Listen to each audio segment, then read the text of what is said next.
Hi friends, ಎಲ್ಲರೂ ಹೇಗಿದ್ದೀರಾ? ನಾನು ತುಂಬ ಚೆನ್ನಾಗಿದ್ದೀನಿ. ನೀವು ಹೇಗಿದ್ದೀರಾ? ನೀವು ಚೆನ್ನಾಗಿದ್ದೀರಾ ಅಂತ ತಿಳ್ಕೊಂಡು ಇವತ್ತಿನ ವ್ಲಾಗ್ ಸ್ಟಾರ್ಟ್ ಮಾಡ್ತಾ ಇದ್ದೀನಿ. So welcome to Ashwini lifestyle vlogs.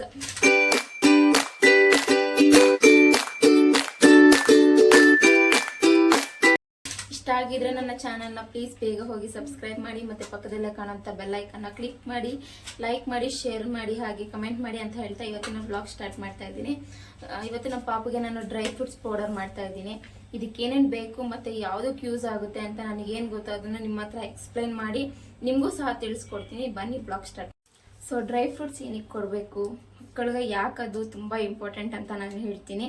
ಅದರಲ್ಲಿ ಒಮೆಗಾ 3 ಫ್ಯಾಕ್ಟರ್ ತುಂಬ ಇರುತ್ತೆ, ಮತ್ತು ಅದರಲ್ಲಿ ವಿಟಮಿನ್ ಬಿ ಮತ್ತು ವಿಟಮಿನ್ ಸಿ ಕಾಂಪ್ಲೆಕ್ಸ್ ಜಾಸ್ತಿ ಇರುತ್ತೆ. ಅದು ಐರನ್ ರಿಚ್ ಫುಡ್ಡು. ಇದರಿಂದ ಪಾಪುಗೆ ಮತ್ತು ನಮಗೆ ಎಲ್ಲರಿಗೂ ಅಷ್ಟೇ. ಅದರಿಂದ ಕಣ್ಣಿಗೆ ಒಳ್ಳೆಯದು, ಮತ್ತು ಸ್ಕಿನ್ ಡ್ರೈ ಆಗೋದಿಲ್ಲ, ಮತ್ತು ಸ್ಕಿನ್ಗೆ ತುಂಬ ಹೆಲ್ಪ್ ಆಗುತ್ತೆ ಡ್ರೈ ಫ್ರೂಟ್ಸು.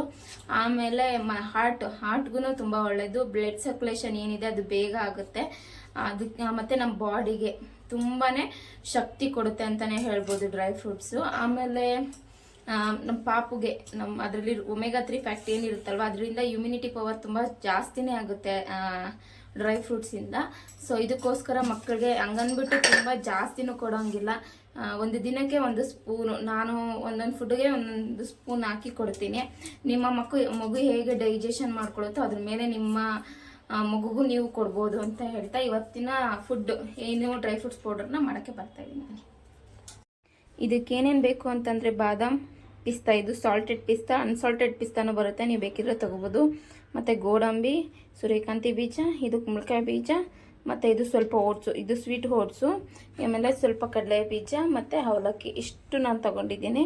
ಇದು 1 ವಾರಕ್ಕಾಗುತ್ತೆ, 1 ವಾರದಿಂದ 1.5 ವಾರಕ್ಕಾಗುತ್ತೆ. ಇಷ್ಟು ಬನ್ನಿ ಸ್ಟಾರ್ಟ್ ಮಾಡೋಣ. ಡ್ರೈ ಫ್ರೂಟ್ಸ್ ಎಲ್ಲನೂ ಸಮ ಪ್ರಮಾಣದಲ್ಲೇ ನಾನು ತೊಗೊಂಡಿದ್ದೀನಿ. ಕಡಲೆ ಬೀಜ ಮಾತ್ರ ಸ್ವಲ್ಪ ತೊಗೊಂಡಿದ್ದೀನಿ, ಅದು ಯಾಕಂದರೆ ಹೊಟ್ಟೆ ಕಟ್ಕೊಬಿಡುತ್ತೆ ಅಂತ. ಅದು ಬೇಗ ಡೈಜೆಷನ್ ಆಗೋಲ್ಲ, ಮತ್ತು ಅದರಲ್ಲಿ ಪ್ರೋಟೀನ್ ಇದೆ ಅಂತ ಮಾತ್ರ ನಾನು ಸ್ವಲ್ಪ ಪ್ರಮಾಣದಲ್ಲಿ ತೊಗೊಂಡಿದ್ದೀನಿ. ನಿಮ್ಗೆ ಎಷ್ಟು ಬೇಕೋ, ನಿಮ್ಮ ಮಕ್ಕಳು ಹೇಗೆ ಡೈಜೆಷನ್ ಮಾಡ್ಕೊತಾರೋ ಅದ್ರ ಮೇಲೆ ನೀವು ತೊಗೋಬೋದು. ಆಮೇಲೆ ಎಲ್ಲನೂ ಲೋ ಫ್ಲೇಮಲ್ಲೇ ಉಟ್ಕೊಂಡು ಹುರ್ಕೊತಾ ಇದ್ದೀನಿ, ಯಾಕಂದರೆ ಅದು ಬೇಗ ಹಸಿದೋಗ್ಬಿಡುತ್ತೆ. ಅದಕ್ಕೆ ನಾನ್ ಸ್ಟಿಕ್ ಪಾತ್ರೆಯಲ್ಲಿ ನಾನು ಹುರ್ಕೊತಾ ಇದ್ದೀನಿ. ನೀವು ಅಷ್ಟೇ ಸ್ವಲ್ಪ ಕಮ್ಮಿ ಉರಿಯಲ್ಲೇ ಇಟ್ಕೊಂಡು ಎಲ್ಲನೂ ಹುರ್ಕೊಳ್ಳಿ.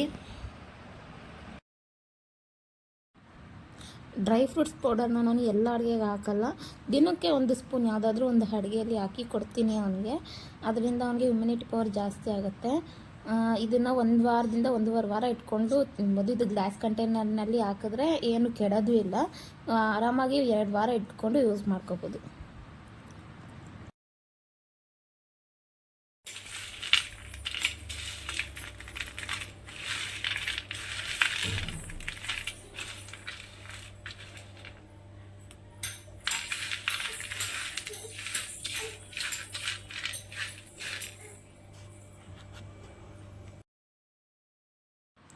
ಇದು 1 ಅವರ್ ಬಿಟ್ಟಿದ್ದ ದಾರಕ್ಕೆ, ಈ ದಾರಿದೆ. ಈಗ ಇದನ್ನು ಮಿಕ್ಸಿಲಿ ಹಾಕ್ಕೊಂಡು ರುಬ್ಕೊಂಡ್ರೆ ಮುಗೀತು. 2 ವಾರ ಆರಾಮಾಗಿ ನೀವು ಯೂಸ್ ಮಾಡ್ಕೋಬೋದು.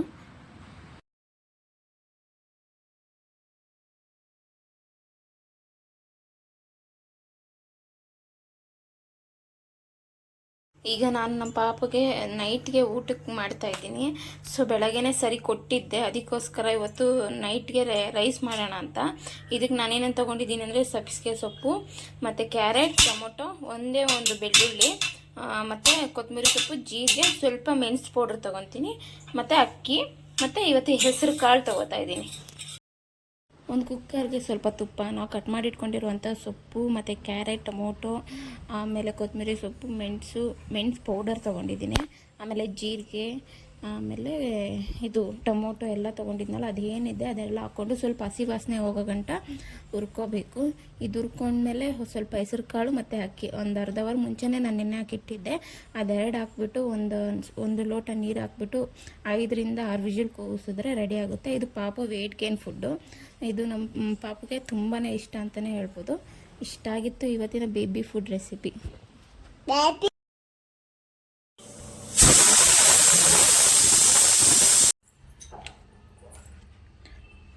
ಬಿಡು.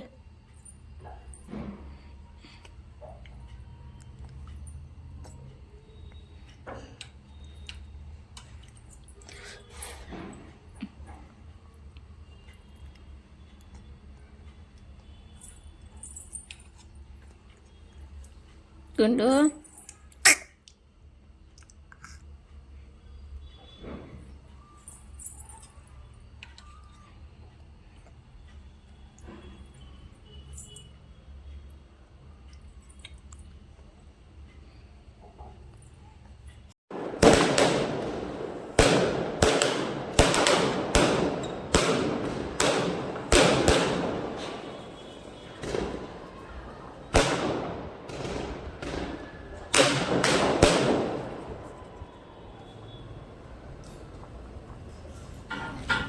ಊಟ ಎಲ್ಲ ಆಗೋಷ್ಟಾಗೆ ನನ್ನ ಮನೆ ಹತ್ರ ಏನೋ ಸ್ವಲ್ಪ ಪಟಾಕಿ ಎಲ್ಲ ಹೊಡಿತಾಯಿದ್ರು. ಯಾಕೆ ಹೊಡೆದ್ರು ಏನಂತ ಗೊತ್ತಿಲ್ಲ.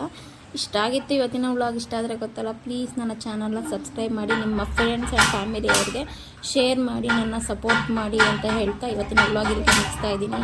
ಟೇಕ್ ಕೇರ್, ಬಾಯ್ ಬಾಯ್.